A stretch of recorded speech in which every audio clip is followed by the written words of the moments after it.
In a world where kindness often goes unnoticed, sometimes the smallest act of generosity can spark an extraordinary chain of events.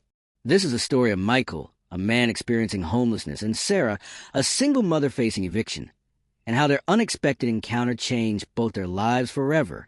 By the end of this story, you'll discover how compassion can transform lives and how we all have the power to make a difference in our communities.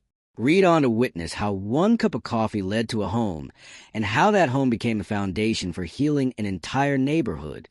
The wind whistled through the downtown streets of Westbrook, carrying with it the bite of early winter.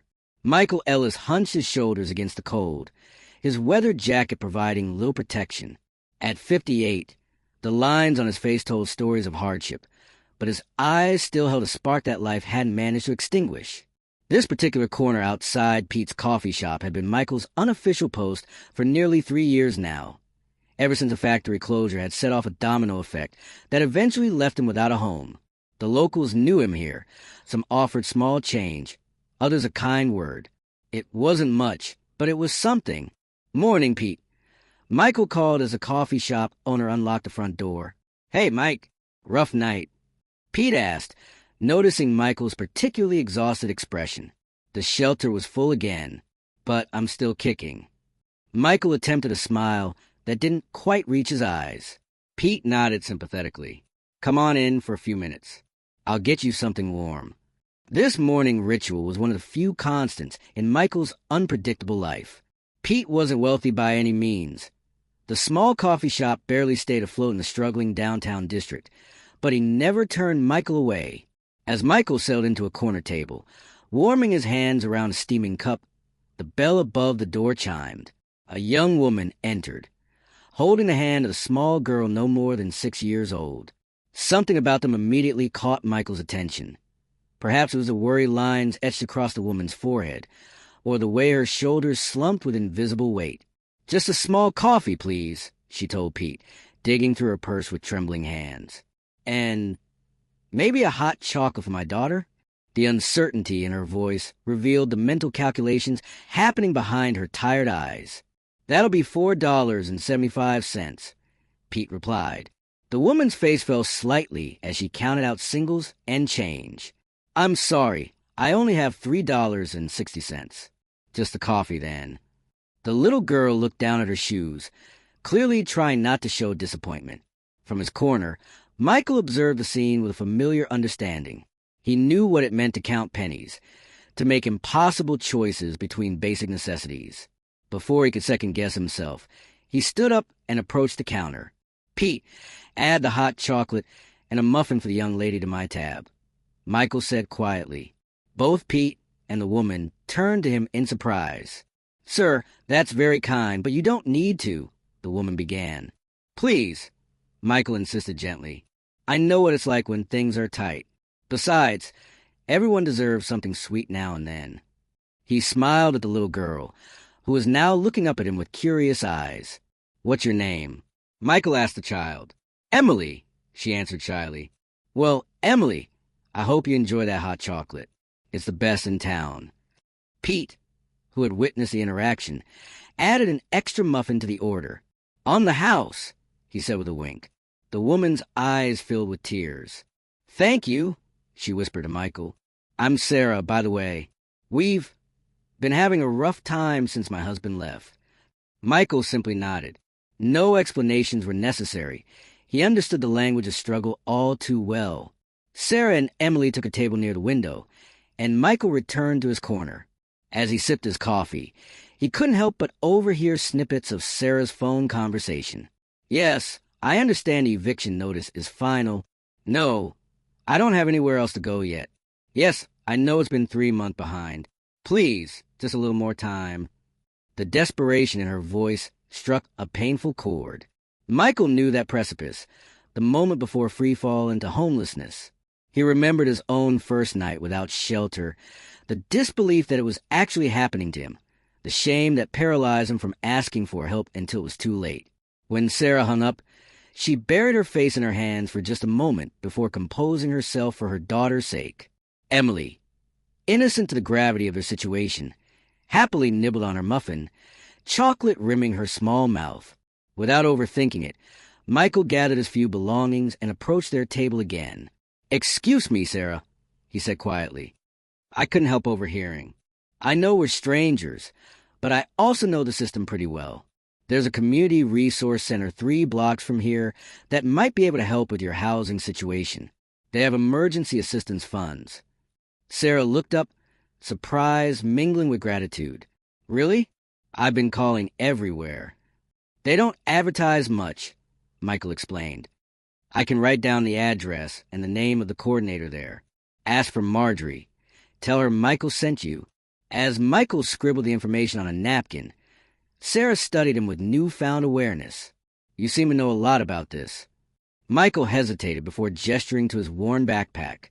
3 years on the streets teaches you a thing or two about resources. But it's different when you have a child. They prioritize families. Understanding dawned in Sarah's eyes as she realized Michael's situation. "I'm so sorry, and here you are buying us treats." Michael shrugged. Sometimes the people with the least to give understand the most what it means to receive. As Sarah and Emily prepared to leave, Emily unexpectedly wrapped her arms around Michael's legs in a quick hug. "Thank you for my chocolate," she said. The simple gesture of gratitude warmed Michael more than any coffee could. As they departed, he returned to his usual spot outside, bracing himself against the cold once more. Little did he know that this small act of kindness, $6.35 worth of coffee and treats, had set in motion a sequence of events that would transform not just Sarah's life, but his own. That evening, as Michael made his way toward the shelter hoping for a bed, he reflected on Sarah and Emily. He wondered if they had found help at the resource center, if Marjorie had managed to work her usual magic. What he didn't know was that Sarah hadn't just gone to the resource center. She had gone somewhere else first, setting in motion a plan that would bring Michael in from the cold in ways he could never have imagined. Sarah Matthews clutched Emily's hand tighter as they walked away from Pete's coffee shop, her mind racing with a mixture of gratitude and shame. The napkin with Michael's resource information was tucked safely in her pocket, but something else entirely occupied her thoughts. The jarring contrast between her own desperate situation and the homeless man's generosity. "Mommy, why was that nice man sitting outside?" Emily asked, her innocent question piercing through Sarah's contemplation. Sarah kneeled down to eye level with her daughter, choosing her words carefully. "Sometimes, sweetheart, good people go through hard times. Michael doesn't have a home right now, but that didn't stop him from being kind to us." Emily's forehead wrinkled in confusion. "But if he doesn't have a home, where does he sleep?" The question hung in the air, heavy with implications that Sarah wasn't sure her 6-year-old was ready to understand. "Sometimes at a shelter, like a big house where people can stay for a little while. But it's not the same as having your own home." "That's not fair," Emily declared with the straightforward moral clarity only children possess. "No, it's not," Sarah agreed, standing up and adjusting her worn purse on her shoulder. "It's not fair at all." Rather than heading directly to the resource center Michael had recommended, Sarah made an unexpected detour. She guided Emily toward a towering glass building downtown, the headquarters of Matthews Real Estate Development, her father-in-law's company. The same company where her ex-husband Gerald still worked as vice president after walking out on them 8 months ago. Sarah hadn't spoken to her former father-in-law since the separation. Robert Matthews had always seemed to side with his son, despite knowing about Gerald's gambling addiction and the financial devastation it had brought upon their family. But today, something had shifted in Sarah's perspective. "Are we visiting Daddy?" Emily asked as they approached the revolving doors. "No, sweetie, we're going to see your grandfather." The receptionist's eyes widened in recognition as Sarah approached. "Mrs. Matthews, I haven't seen you in—" "It's Miss Bennett again now," Sarah corrected gently, reverting to her maiden name. "Is Robert available? It's important." Minutes later, they were ushered into Robert Matthews' corner office with its panoramic view of the city skyline. At 67, Robert was still an imposing figure, silver-haired, impeccably dressed, with a confident posture of a man accustomed to making decisions that affected many lives. "Sarah," he said, rising from his desk. His expression softened noticeably when he spotted his granddaughter. "And Emily, my goodness, you've grown." Emily ran to her grandfather without hesitation, while Sarah remained standing, her resolve momentarily wavering. The last time she'd been in this office, Robert had offered her a settlement check, his way of taking care of the problem, when Gerald had emptied their joint accounts to cover gambling debts. "We need to talk, Robert," Sarah said firmly, once Emily was happily occupied with a coloring book from Robert's drawer, kept there from better days. "I assumed as much. Gerald mentioned you might be facing eviction." Sarah's jaw tightened. "Of course he knows. And yet he's done nothing." Robert sighed heavily, the first crack in his polished exterior. "Gerald has his issues, Sarah. I've tried." "I'm not here about Gerald," Sarah interrupted, surprised at herself with her directness. "I'm here because I met someone today who made me realize something. This isn't just about me anymore, or even Emily. It's about what kind of people we choose to be when others are suffering." For the next 20 minutes, Sarah recounted her encounter with Michael, how a man with nothing had sacrificed what little he had to bring a smile to Emily's face, how that simple act of kindness had stirred something deep within her, something that transcended her own immediate problems. "He's been homeless for 3 years, Robert. 3 years. And yet he still found it in himself to help us." Robert listened intently, his expression gradually transforming from polite interest to genuine concern. "What are you suggesting, Sarah?" "I'm suggesting that your company owns half the properties in this city, including that abandoned building on Maple Street that's been sitting empty for years, the one you were planning to demolish for the new commercial complex. The Westbrook building? It needs extensive repairs before it would be habitable." Sarah leaned forward. "You also own Matthews Construction. You have the resources, Robert. That building could house dozens of people who are currently on the streets, including Michael." Robert's eyebrows shot up. "You want me to convert a prime downtown property into homeless housing? Sarah, the shareholders would have my head." "Not the entire building," Sarah clarified. "Just a portion. The east wing that's structurally sound. The rest could still be developed commercially. Think of it, Robert. Matthews Community Housing Initiative. It will be the first of its kind in the city. Private sector investment in solving the housing crisis. The PR alone would be worth millions." As Sarah continued outlining her vision, she could see Robert's business mind calculating, weighing options, considering angles she hadn't even thought of. This was the Robert she remembered from before, the visionary who had built a company from nothing, not the man who had enabled his son's self-destruction. "And what about you and Emily?" Robert asked finally. "You didn't come here just to advocate for strangers." Sarah straightened her shoulders. "I don't want charity, Robert. I want a job. I have a business degree I haven't used in 6 years because Gerald insisted I stay home. Give me a position managing this initiative. Let me earn our way out of the situation."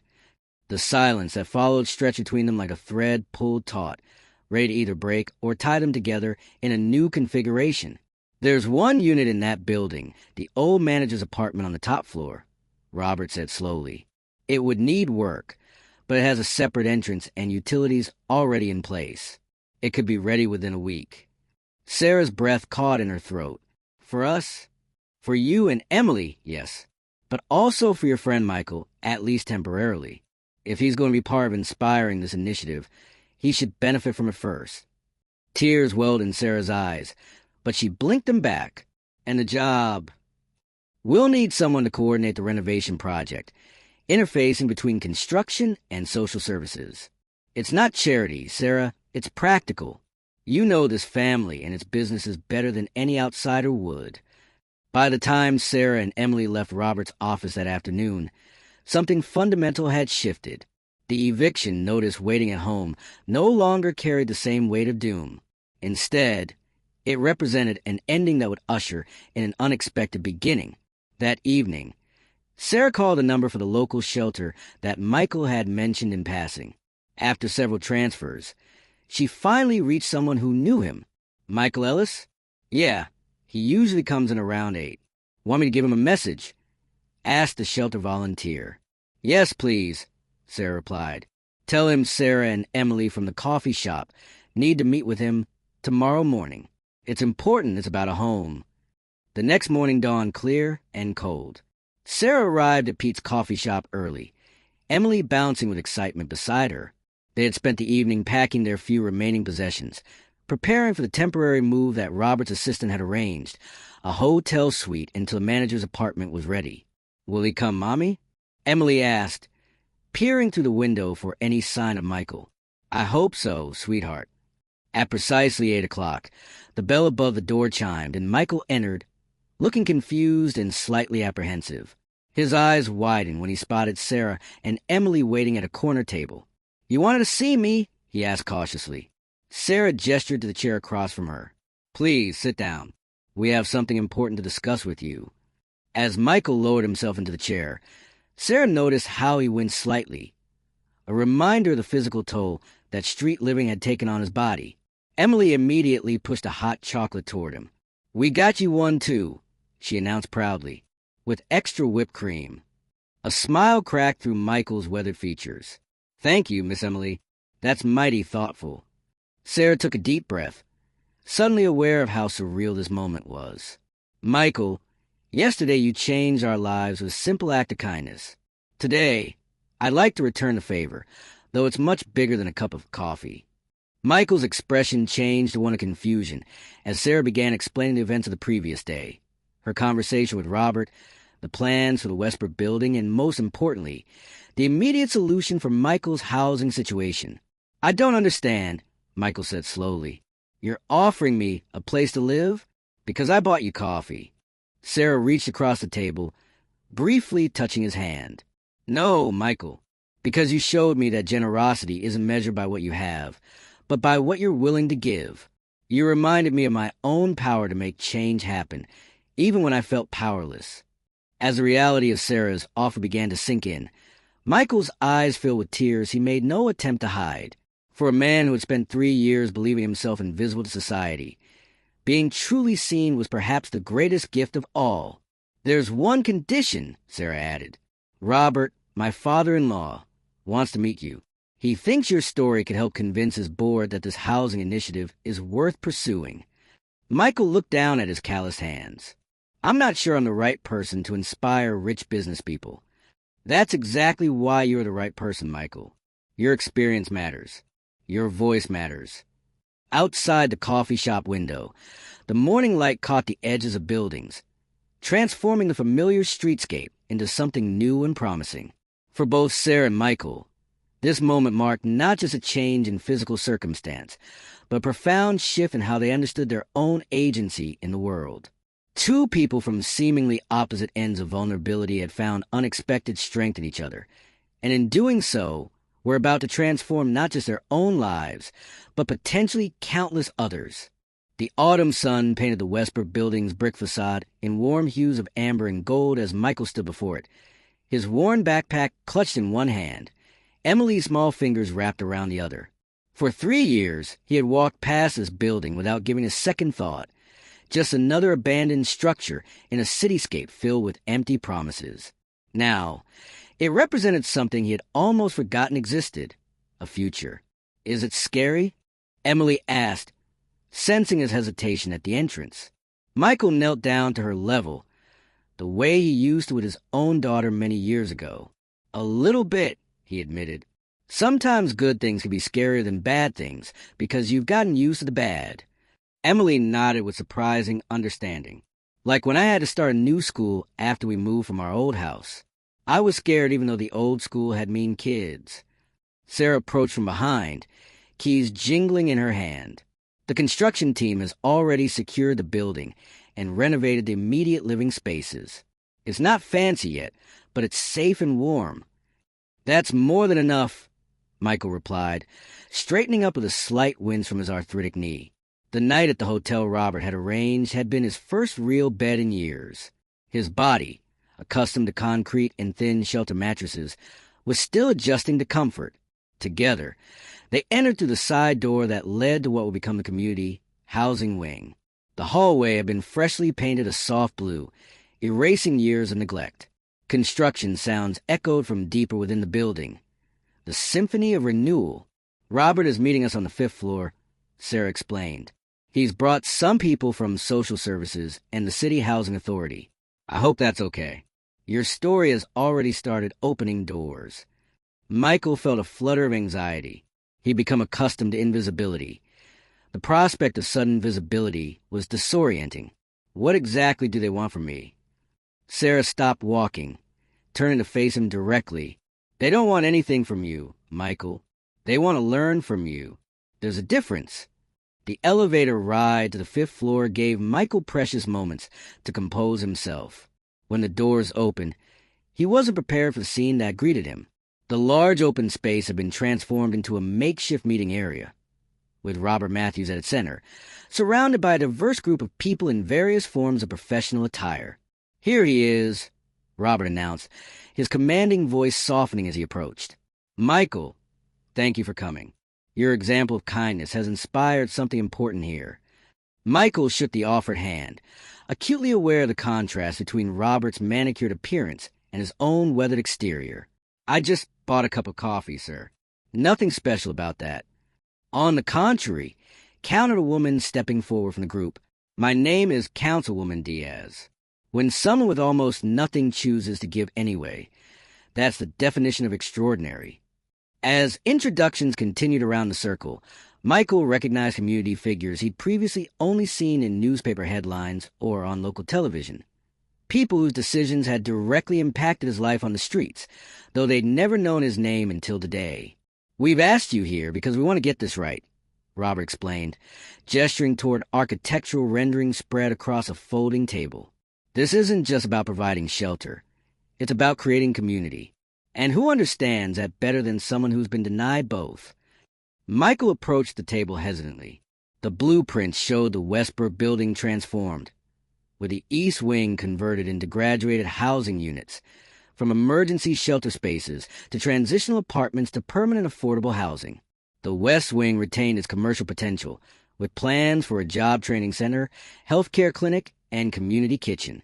"This is ambitious," Michael observed, tracing the outline of what would become the building's central courtyard. "It's necessary," Robert replied, "and financially viable, which is why my board approved the initial funding this morning. But we need your expertise to make it truly work." "My expertise?" Michael echoed, confused. Councilwoman Diaz stepped closer. "Mr. Ellis, systems fail people like you because they're designed by people who've never experienced homelessness. We're asking you to help us break that cycle.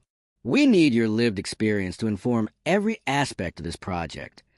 The weight of responsibility settled on Michael's shoulders, not as a burden, but as a recognition of worth he hadn't felt in years. For so long, his expertise had been survival. Now he was being asked to translate that knowledge into creation.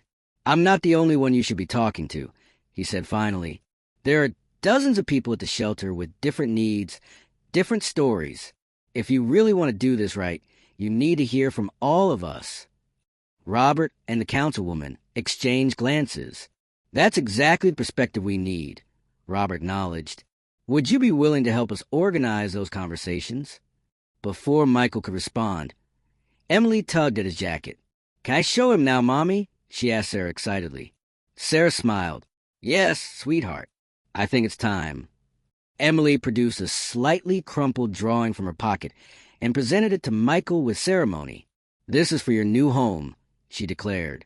The crayon artwork depicted 4 figures holding hands in front of a large brown building. A small girl with yellow pigtails, a taller woman with brown hair, an older man with gray hair that could only be Robert, and a figure Michael recognized as himself, distinguished by the blue cap he often wore.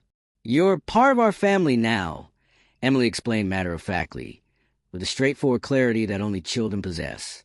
"Grandpa says family means you're never invisible." Michael's vision blurred with tears he made no attempt to conceal. The drawing represented something beyond housing or even community. It acknowledged his fundamental humanity, his right to connection and belonging. "Thank you, Emily," he managed, carefully folding the drawing and placing it in his shirt pocket, close to his heart. "I'll keep this with me always." 6 months later, the Westbrook building stood transformed against the springtime sky. The formerly abandoned structure now pulsed with life. Residents moving through its corridors, community garden beds sprouting their first green shoots in the courtyard, and the newly opened cafe on the ground floor serving as both job training site and neighborhood gathering space. Michael stood at the podium in that cafe, facing an audience gathered for the official ribbon-cutting ceremony.